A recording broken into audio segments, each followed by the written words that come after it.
In the resplendent Persian palace gardens, Esther navigates a world of opulence, her beauty veiled by a sense of unease. Esther reflects on her concealed Jewish identity, a heavy burden that casts a shadow over her radiant appearance. The stark contrast between her humble origins and the lavish setting intensifies Esther's inner turmoil. Mordecai hears of Haman's evil plot. Mordecai's eyes darted, doom loomed. With a pounding heart, he frantically pens a message to Esther, sealing it with a desperate plea for immediate action to save their people. The air crackles with tension as Mordecai's every move is filled with the weight of impending doom, knowing the fate of his people hangs in the balance. In the dim solitude of her chambers, Esther receives Mordecai's urgent message, her heart caught in a tempest of fear and duty. Torn between survival and sacrifice, Esther grapples with the terrifying prospect of approaching the king unbidden. The flickering candlelight dances across Esther's face, mirroring the fierce battle raging within her soul.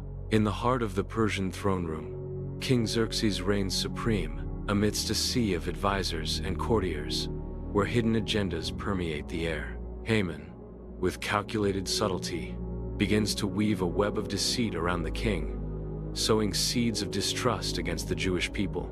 The throne room, a stage for power and treachery, is charged with political tension as veiled threats hang heavily in the opulent atmosphere. In the solemn quiet of her chambers, Esther kneels in deep prayer, her face a canvas of worry, illuminated by the sun's gentle rays. With newfound resolve hardening her gaze, Esther rises, a silent promise etched in her eyes. In a moment of quiet strength, Esther steels herself for the treacherous task ahead, ready to risk everything for her people. In the heart of the Persian palace courtyard, Esther's resolute voice pierces the air, rallying a community teetering between despair and fragile hope. Her raised hands, a beacon of unity and faith, call forth a collective plea as the sun's relentless glare etches long shadows of solemnity. Esther proclaims with unwavering conviction, "Let us unite in prayer and fasting, that our cause may find favor." United in solidarity and hope, the community prepares to fast and pray, showcasing the unwavering spirit of the Jewish people. The community unites in solidarity and hope, as the scene emphasizes the strength and resilience of the Jewish people.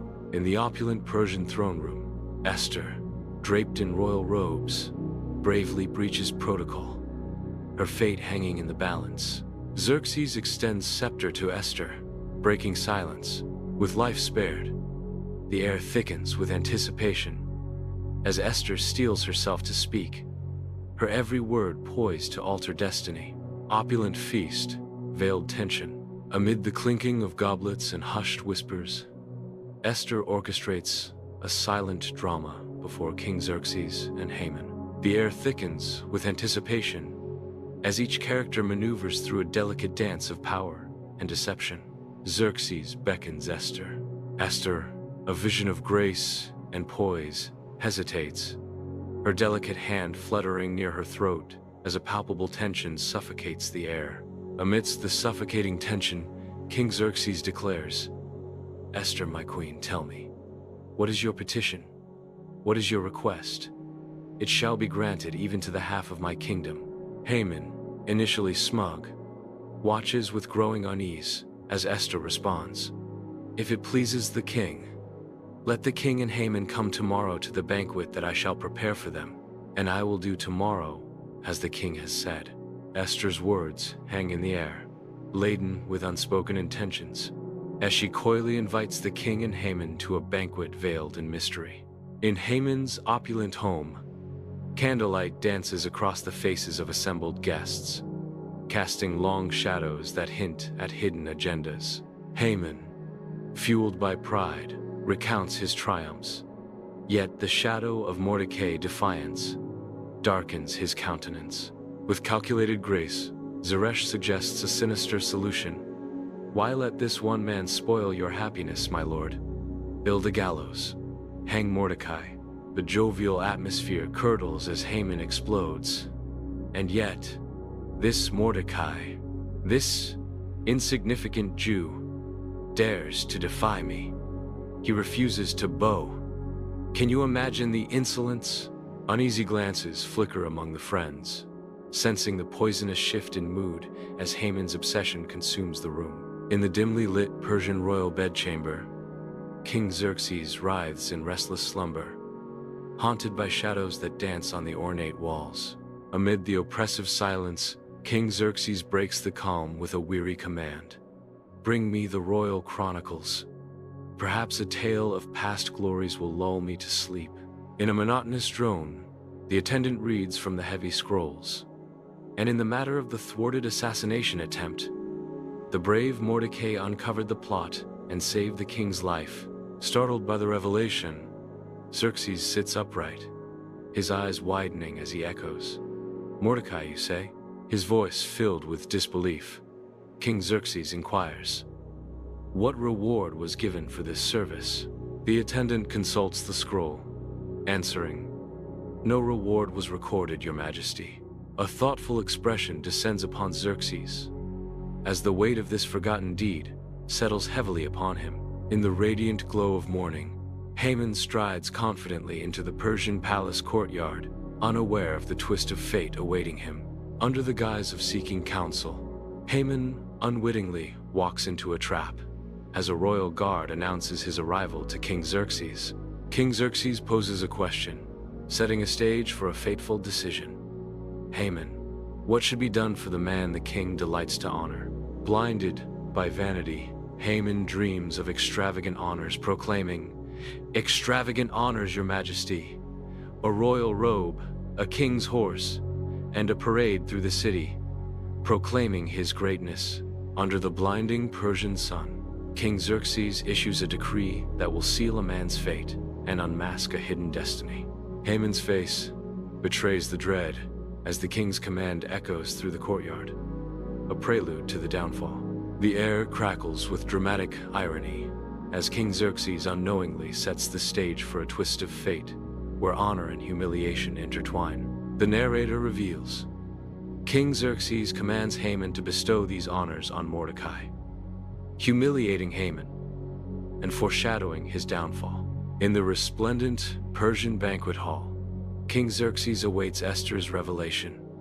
As a hush falls over the assembled courtiers, Esther steels her resolve, her unwavering gaze hinting at the momentous revelation about to unfold. In the charged silence, Esther declares, I must expose Haman's plot to annihilate me and my people. A palpable tension grips the hall as Esther's words echo, revealing a plot of annihilation. In the opulent Persian banquet hall, King Xerxes, consumed by rage, unleashes his fury, sending tremors through the lavish setting. With unwavering resolve, Esther bravely points a steady finger directly at Haman, shattering the tense silence and sealing his doom. Haman's face turns ashen, his eyes widen in terror as the weight of his exposed treachery crashes upon him. The opulent hall falls into a deathly silence, broken only by the ominous crackling of torches, as Haman's fate hangs precariously in the balance. In the opulent Persian banquet hall, an attendant's pronouncement shatters the festive facade, unveiling Haman's sinister plot to construct gallows for Mordecai. A chilling silence descends upon the banquet as the revelation of Haman's treachery casts a pall over the once joyful gathering.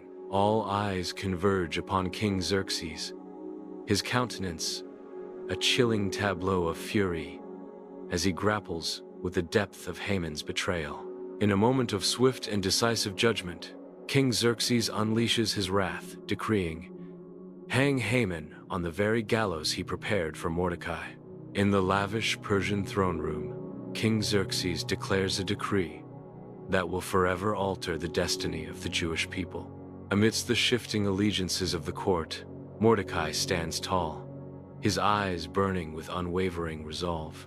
The stark emptiness of Haman's seat serves as a chilling reminder of the dramatic reversal of fortune. This pivotal moment signals a turning point, as the Jewish people are now empowered to rise against their oppressors. Amidst the sprawling Persian cities, the Jewish people stand unyielding, their unity a fortress against the storm of hostility. with unwavering courage blazing in their eyes. They meet the onslaught, their resilience echoing through the ancient streets. Freedom's tide turns, they triumph. Victory resounds as the Jewish community emerges triumphant, their battle cries blending with the resounding cheers of liberation. Esther, Mordecai triumph. A symphony of celebration erupts as the Jewish people revel in their hard-won victory. A feast of delicacies adorns the tables, symbolizing the abundance of their miraculous deliverance. The establishment of Purim echoes through the palace, a testament to their enduring faith and resilience. In Persian cities, Purim is celebrated with vibrant joy, sumptuous feasts, and the heartfelt exchange of gifts, honoring Esther's bravery and divine providence. Laughter and music fill the air as families and friends gather to revel in the triumph of courage and the blessings of peace. Hope shines in children's eyes,